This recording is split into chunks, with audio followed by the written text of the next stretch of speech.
Hello everyone, this is Andrew Hewlin with the RedWave Pro Shop and Lane 42 Productions, and welcome to our video finals of the RedWave Shootout that was held on January 30th at Rodeo Lanes. Just to give you a little introduction, the pattern that we used was a 34-foot sport-compliant pattern, very heavy oil in the front of the lane, and then the 26 feet of dry back ends. At the start, it looked like scores were going to be pretty high, but that changed very quickly as the amount in the fronts carried down to the back ends. Just to give you kind of a heads up, the cut score was actually -6 to make the top four.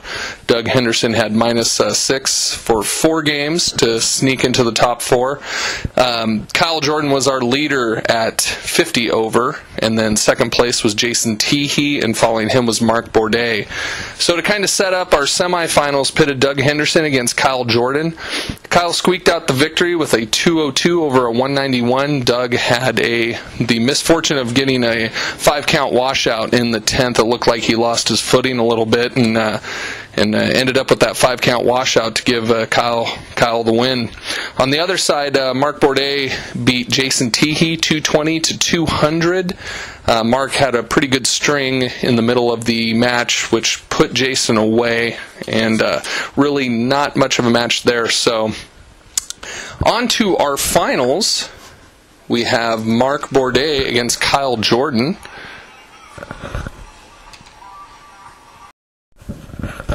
Okay, now we're going to get set up for the finals between Mark Bourdais and Kyle Jordan.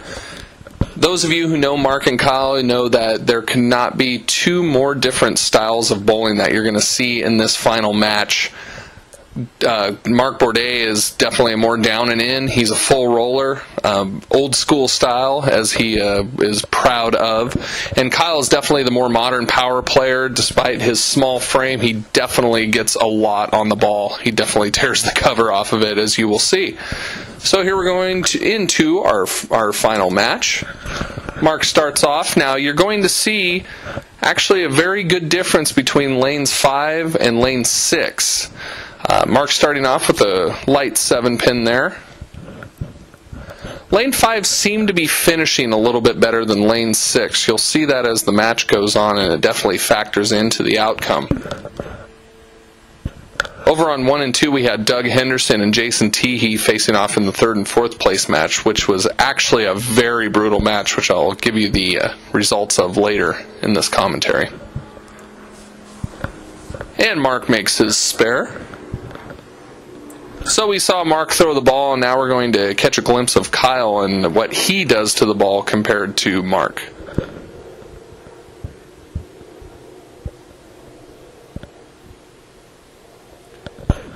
Very, very different. I mean, you could just see it on the ball, the rotation compared to Mark's. Now, lane 6, like I said, just wasn't finishing as much as lane 5, and right off the bat, we see Kyle leaving a 210. The lanes broke down very funny. I mean, some lanes were just hooking off your hand, and then some carried down, and the break point was just really wet down lane, causing the ball not to finish, leaving some 210s and definitely a lot of buckets. And Kyle with a pretty much dead flush shot on lane 5.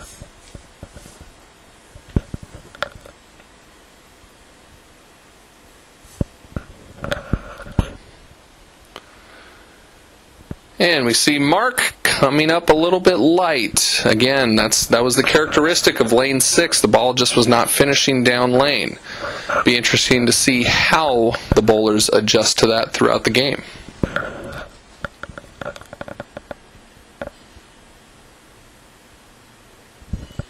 Mark with the trademark Bluetooth headset in his ear. How he bowls with that, I do not know. And Mark runs down the spare.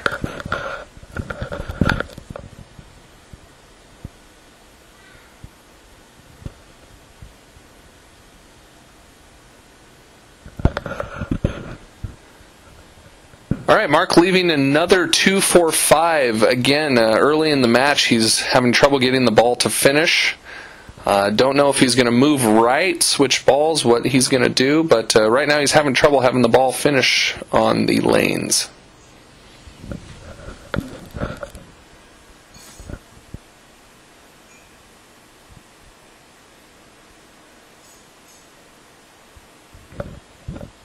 This one looks a little right, and he does miss the spare, which, honestly, Mark doesn't miss a whole lot of spares. He's pretty good on them.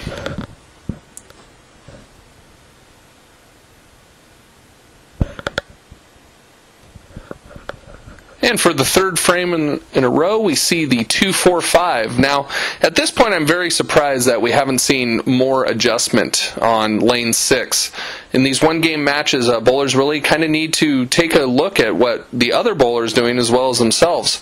Kyle's left a 2-10. Even though they're very different games, Mark couldn't get his ball to finish either. So at this point, I was kind of surprised Kyle hadn't moved right or even gone to a more aggressive ball on that lane.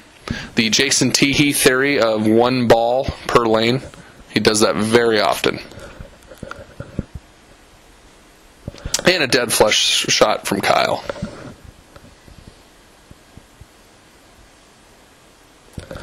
Mark gets this one in and goes through the face and leaves a split.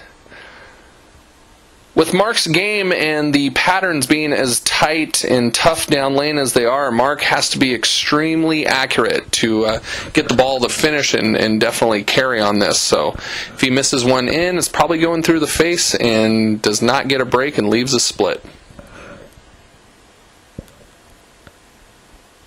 I promise you he didn't make that, so giving him an early open.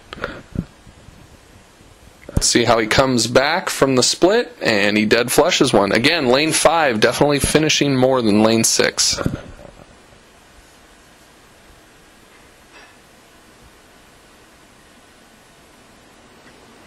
We don't see it, but Kyle leaves the 2-8. Again, moving right, switching balls, don't know. Of course, he's in the middle of a match. You know, you just want to execute. You want to throw good shots. So a lot of things going through your head. He may not be thinking of moving right or switching balls on that lane and just trying to make a good shot. Don't blame him. Pretty good shot. Maybe came behind the pocket just a little bit, wrapping the 6 around the 10. Also, I want to say this is Lane 42 Productions' first video filming of a bowling match, so there are a couple times where things cut out. Please bear with us. We'll perfect it when we film future shootouts. Kyle did run down that spare. It was well on its way.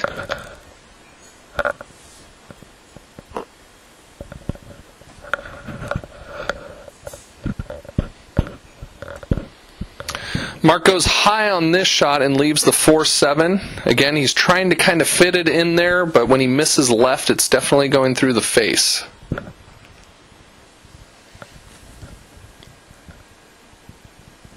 Okay, so at this point, I thought Kyle had the best shot because he was making his spares.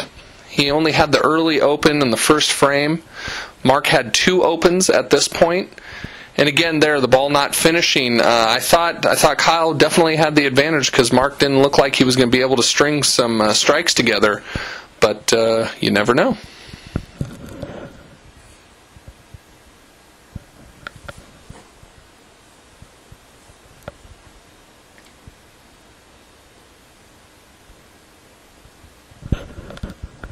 Okay, he missed right last time on this spare, but he ran that down, I promise you.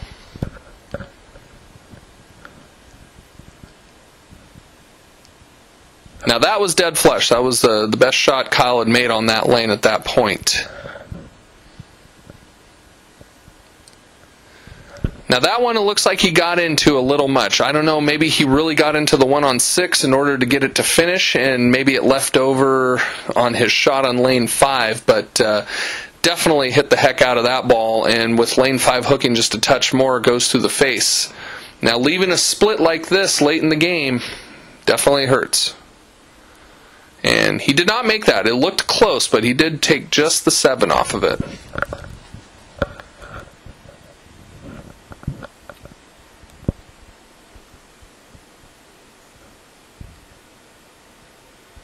Okay, Mark throws a pretty decent shot. Again, the ball just kind of behind pocket, leaving the light 7-pin.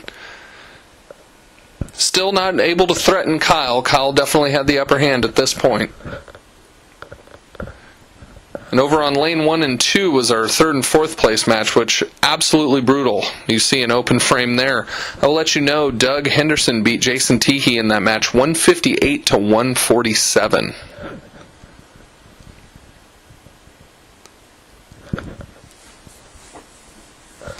All right, Mark definitely needs a strike here to put a little heat on Kyle. We're late in the game.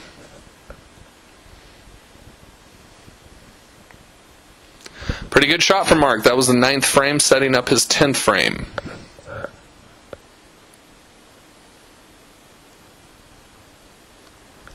Again, 2-8. Hate to sound like a broken record, but that lane was just really tight down lane, and the ball would not finish as well as it did on lane 5. Still at this point, Kyle had the upper hand, make a spare, fill the frame on the 10th, and he pretty much forces Mark to strike out, which, looking at this match, just didn't look like it was going to happen for anybody. So Kyle just needs a mark and some pins to force Kyle, and right through the face for a 5 count. Now this made it very interesting. Kyle opens here, he lets Mark just get spare and count for the win. Very makeable, and Kyle makes it. So pretty clutch shooting there to put a little heat on Mr. Bourdais. Good shot there, leaves the 10 pin, but 9 count is good. So now Mark needs a strike to shut Kyle out or a spare in pins, and we actually had a tie in play. Mark goes up on the ever-tough lane 6 and dead buries it. And he gives a little fist pump. He got a little excited there, which was good for Mark. Get those old bones flowing there, you know. So that actually shut out Kyle. Basically, Mark pretty much just had to throw it in the gutter twice or foul or do something crazy in order to lose, but just needed pin count. So he goes up. The old relaxed style, suitcase full roller, and we got some pins, and we have your winner. Mark Bourdais ends up winning the match 174 to 168, winning $255 in the process. Kyle was no doubt disappointed. Again, I thought he had this match in hand, but late opens will definitely hurt more than the early ones will. Also, the count on the spares is big in these one-game matches. A lot of 7 counts, a lot of 8 counts, so Gotta knock those pins down. Kyle did get 125 for 2nd place. And there you have it. Mark Bourdais winning the RedWave Shootout on January 30th at Rodeo Lanes. Just to let you all know, the next shootout is going to be February 27th at Rodeo Lanes as well. We're probably going to switch up and go to a longer pattern. We had the short pattern, but high volume up on the front of the lane. But now we're probably going to go longer, and we'll mix it up a little bit. We always try to make it tough. All right, again, this is Andrew Ulen from RedWave Pro Shop and Lane 42 Productions. Thanks for watching.